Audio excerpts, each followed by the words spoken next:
Thank you for purchasing T-Sonik Mini. In this video tutorial, you will learn how to install your water activator. In the box, you will find your T-Sonik Mini, a faucet adapter, shower hose connectors, and universal wrench for removing the faucet aerator, gaskets, and handy tissue bag to store your T-Sonik Mini kit. To install your activator on your shower hose, you will need your T-Sonik Mini with its shower hose connectors, unscrew T-Sonik Mini aerator, screw the shower hose connectors onto your activator,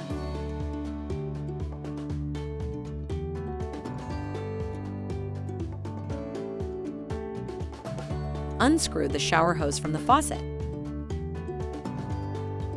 install the activator.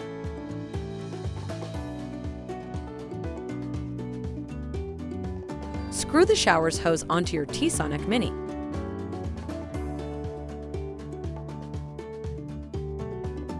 Your T-Sonik Mini is correctly installed and ready to use.